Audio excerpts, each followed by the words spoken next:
Mr. Callis, AEW's Invisible Hand. Welcome and thanks for being a part of our Rock 95 production. Good to be back in Canada.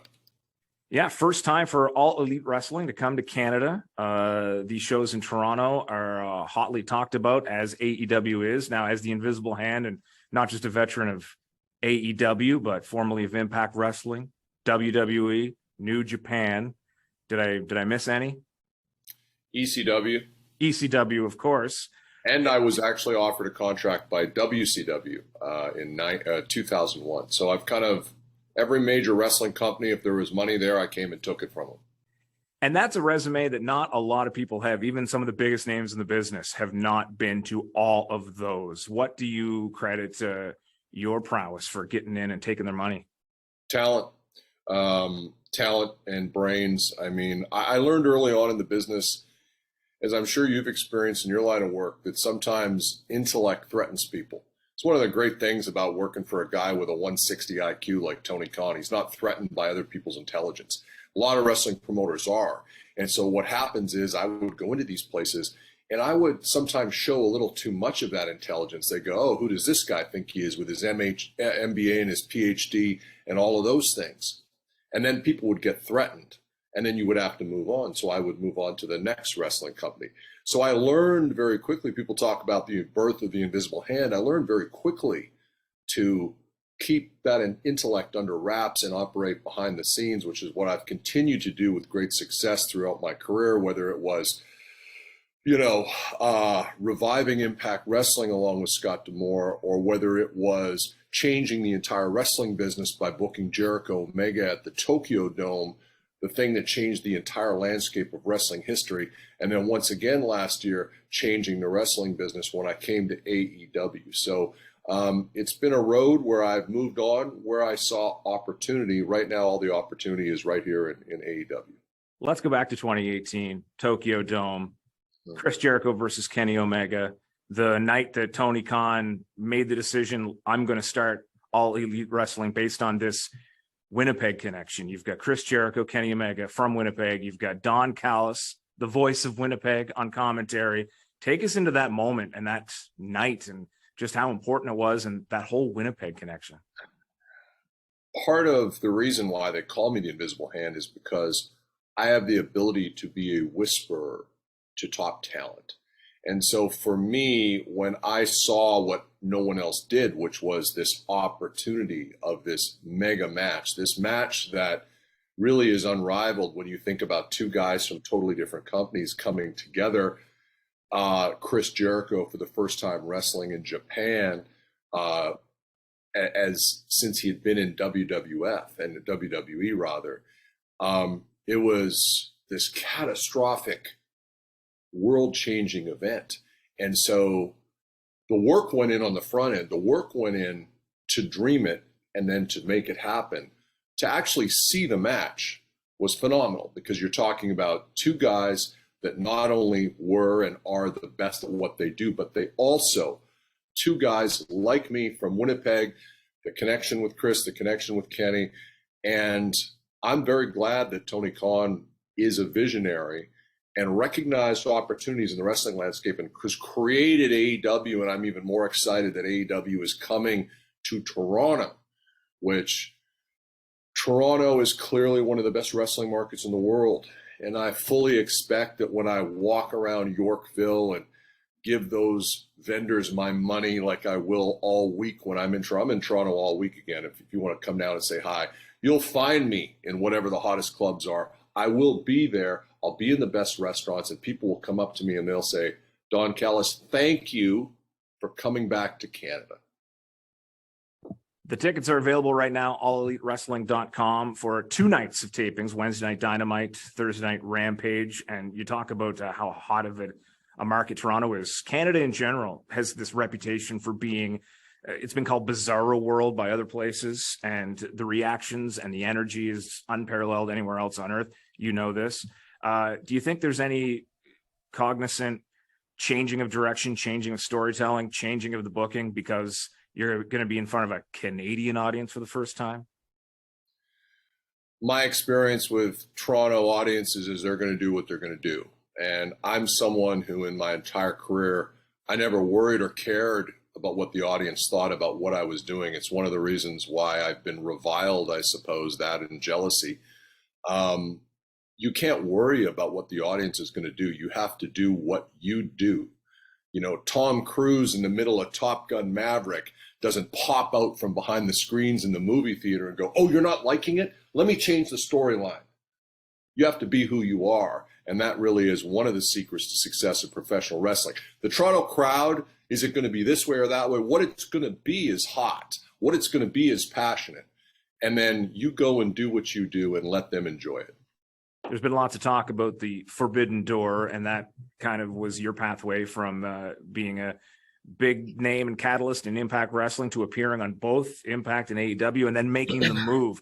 Take us through that time of your life and career and how that move got made to be permanently All Elite. I think you got to credit Tony Khan, myself, Scott D'Amore, for being open to doing what so often in wrestling doesn't happen, and that's working together as a group, coming together and trying to put something out there that is art for the masses.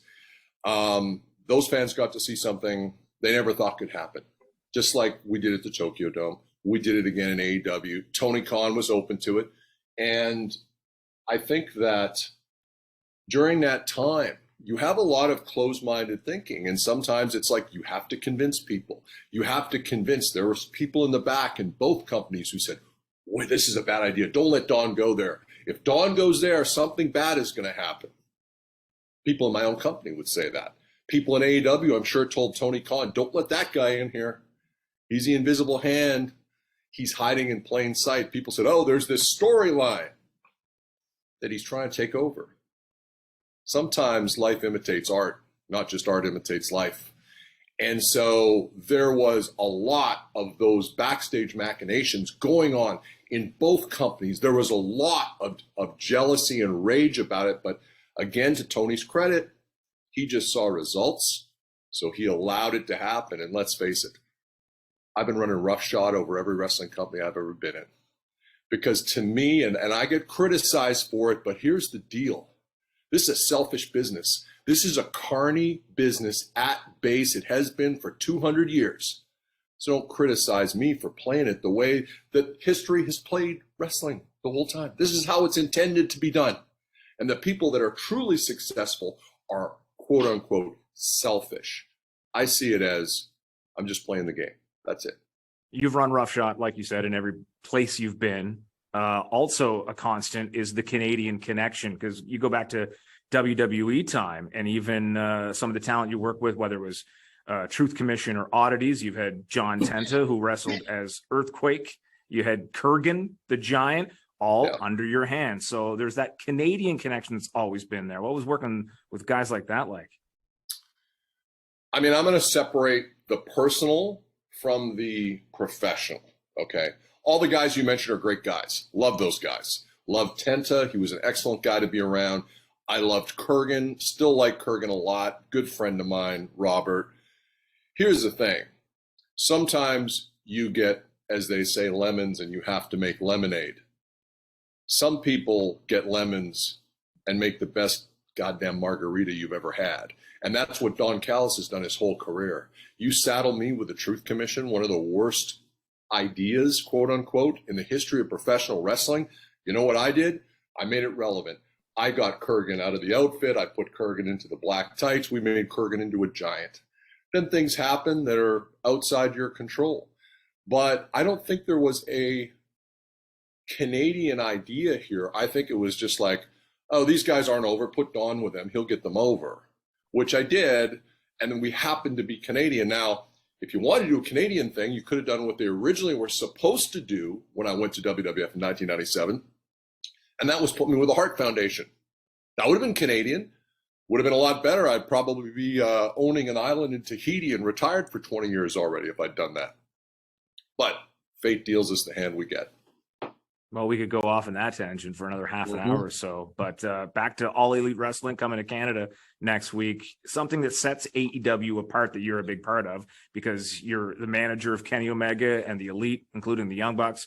You also have your time behind the microphone as a commentator. Now, maybe this is playing to my broadcasting biases, but the AEW commentary lineup, it's busy because there's a lot of guys that rotate through, yourself included. Talk a bit about all the talent that's there that you get to work with. It's been interesting for me because Jim Ross has taught me more about announcing than anybody. I mean, I patterned my style as a play-by-play guy after Jesse Ventura. I've made no bones about that. He's the greatest color guy, revolutionary. But Jim Ross taught me in 1997, 1998, the times I got to work with him, very important lessons that I take in commentary and I've taken in my business career. One, know when to lay out. Two, always speak in sound bites. And I always remember that. And I always credit Jim Ross, even though he's a curmudgeon, even though Jim Ross likes to attack me to try to get himself over. I always credit Jim Ross for what he did for me in terms of that advice.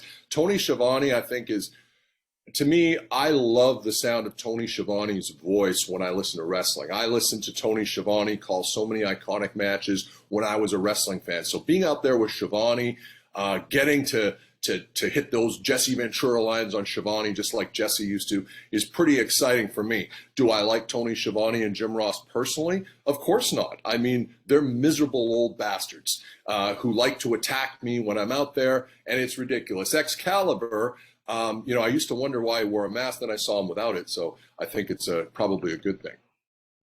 Great face for radio, no offense. See what I did there? Yeah, we heard that a million times. You haven't heard that before? A couple times. We don't have the rose-colored glasses, literally and figuratively, to look through the mirror. Now, on Dynamite in Toronto, the main event is going to see Winnipeg's Chris Jericho taking on Bryan Danielson for the Ring of Honor Championship. Any predictions? How do you see this playing out? Well, look, I've been friends with Chris Jericho for 32 years, since 1990. That's a long time. He's one of my 2 or 3 best friends in the business and maybe the world. So I have a lot of affection for Chris Jericho. I've made a lot of money off of Chris Jericho and with Chris Jericho. I think Chris Jericho, you can make an argument that if you take a career as a whole, I think you can make an argument that he's truly is the GOAT. There's certainly, I can say, never been anyone in the business like Chris Jericho who understood the business the way Chris Jericho does. Having said all of that, Bryan Danielson is just so flawless as a professional wrestler. There's just nothing he does less than a 9 out of 10. And it's tough when you're in there with somebody like that. And it's going to be very interesting to see. Jericho has redefined what the Ring of Honor rules are. And I think he's really brought some extra interest to Ring of Honor because of the tactics and the panache that he comes out. There's no bigger celebrity in AEW than Chris Jericho. And I think that's great for Ring of Honor. And I think it's going to be great for Bryan Danielson because as great a wrestler as Danielson is, in my opinion, if you were to tell me what's the cherry on top of his career, cherry on top of his career would be beating Chris Jericho, not just for the ROH title, but beating Chris Jericho at a time when Chris Jericho is, I think, having the best career year that he's ever had. And Tony Khan has said that in the media. And for once, I will agree with Tony Khan. This is the best I've ever seen Jericho. This is the best consistent performance over the course of 10 or 12 months that I've ever seen from him, or maybe anybody else other than Kenny Omega. So I think it's going to be a fantastic wrestling match, but I think it's going to be great for both guys. Jericho gets to beat a guy who is a little younger, maybe has a little more buzz as a quote unquote wrestler. And for Bryan Danielson, like I said, cherry on top of the career to pin Chris Jericho in Toronto. So I will be doing what I never do. I will be standing at the back of the arena watching that match because I want to see it live. Wow. And it's extra amazing with Chris Jericho that you're speaking about balancing the professional wrestling as well as the band Fozzy and all the other interests and still excelling in all of it. But there are parallels to be drawn between his constant reinvention and yourself, not to blow smoke, but Sure. You've both been everywhere and consistently remain relevant and reinvent it. You know what I like? And if I could give some advice to your listeners out there, be a Renaissance man. Diversify. Chris Jericho is the best at professional wrestling. He's also a gold record-winning performer as a rock artist. He's also an award-winning podcaster, and I could go on and on about all the different endeavors that Chris Jericho is great at. Same thing with me, former university professor, MBA, PhD, been all over the world with pro wrestling, done it all. Diversify yourself, because in today's changing landscape of employment challenges, it's good to have other options. Not that Chris Jericho needs them because he's got more money than God. But having said all of that, I think it will be very interesting in Toronto. I don't know what you think about this. Are we going to cheer Chris Jericho in Toronto? Or are we going to remember that he's actually half American because he was born in New York, raised in Winnipeg? Dual citizenship. Are we going to cheer Jericho because we hate him everywhere else? Just because he's Canadian? Are we that base as a society? Or are we going to get behind Bryan Danielson? I'm going to have a cup of coffee and enjoy that one. We'll find out on Wednesday night. But since you're doling out the advice, my final question for you would be, what would your advice be to a like-minded intellectual who's been a radio host for 20 years, but also a trained pro wrestler for 18, who currently may or may not be the best manager character on the Ontario indie scene, who would love to be an extra or get a foot in the door with All Elite Wrestling? What advice would you shell out to, asking for a friend? Well, I've been looking for a stooge, a protege, to come and pick me up at Pearson. I hope you have a nice car. You can drive me around. I suggest shadowing someone who's done it. Bring your wallet. We're going to go to Yorkville. We're going to go to the Versace store. I like that one. We're going to go to the Louis store down on Bloor Street. And you can shadow me. You can hold my coffee. You can even answer my phone and say, Mr. Callis is unavailable. And you will learn by watching the master at work. So my flight gets in about 6:30 in the morning. It's private. I'll send you the airfield. Don't want to let people know about it now. And just shadow me around, Do you do massage? Because my neck's a little tight.